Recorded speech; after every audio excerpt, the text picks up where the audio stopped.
জিতের কারাগার ইমাম বংশের শেষ বাতিটা জ্বলিছে অন্ধকারে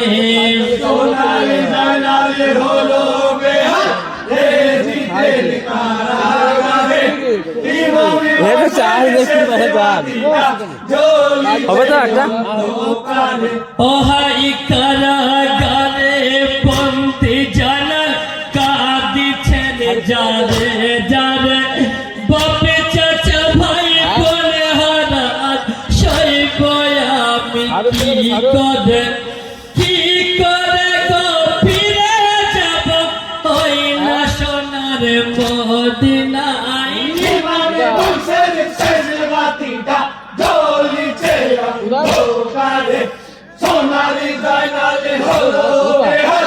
এ জিতের কারাগারে ইমামে বংশের শেষ বাতিটা জ্বলিছে অন্ধকারে তাই কারাগারে ভাবছে জানাল উদ্ধার পাব কি করে কেমন যাব আমি মদিনাতে ফিরে লিখিব চিঠি আবাদ শাহজাহানে ফের তরে ইমামে বংশের শেষ বাতিটা জ্বলিছে অন্ধকারে সোনালি জানালে হলো বেহাল এ জিতের কারাগারে ইমামে বংশের শেষ বাতিটা জ্বলিছে অন্ধকারে হাই গায়ের বস্ত্র ছিঁড়ে জানাল লেকার খাতা করে আঙুলি কেটে কলম করে চিঠি লেকে হানে পে চিঠি নিয়ে কাজল চলে হয় নয়াবাদ শহরে ইমামে বংশের শেষ বাতিটা জ্বলিছে অন্ধকারে সোনালি জানালে হলো বেহাল এ জিতের কারাগারে ইমামে বংশের শেষ বাতিটা জ্বলিছে অন্ধকারে হাই চিঠিতে লিখেছে জানাল শাহজাহানে ফের তরে তামাশিকাতে বন্দি আমি কারাগারে মদিনাতে সগের ছায়া মদিনায় অন্ধকারে ইমামে বংশের শেষ বাতিটা জ্বলিছে অন্ধকারে সোনালি জানালে হলো বেহাল এ জিতের কারাগারে ইমামে বংশের শেষ বাতিটা জ্বলিছে অন্ধকারে হাই যেদিন হানফ খবর পেল মেয়ের বিয়ে ছিল এমন সুখের দিনে হানফ দুঃখের খবর পেল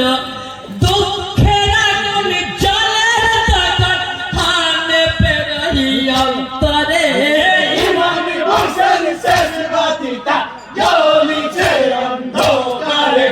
সোনালি জানালে হলো বেহাল এ জিতের কারাগারে ইমামে বংশের শেষ বাতিটা জ্বলিছে অন্ধকারে হাই জানালকে উদ্ধার করিতে এলেন হানফ তামাশিকায় আসিয়া হানফ এ জিতের সৈন্য মরে কারাগারের ভিতর হতে চাইনাকে উদ্ধার করে ইমামে বংশের শেষ বাতিটা জ্বলিছে অন্ধকারে সোনালি জানালে হলো বেহাল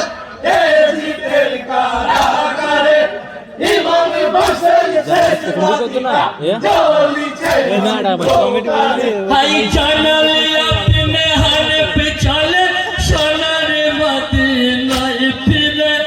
মারহাবা খালিয়তে সারা মদিনা জুড়ে মদিনাতে ফিরে জানাল মদিনায় আলো করে ইমামে বংশের শেষ বাতিটা জ্বলিছে অন্ধকারে সোনালি জানালে হলো বেহাল এ জিতের কারাগারে ইমামে বংশের শেষ বাতিটা জ্বলিছে অন্ধকারে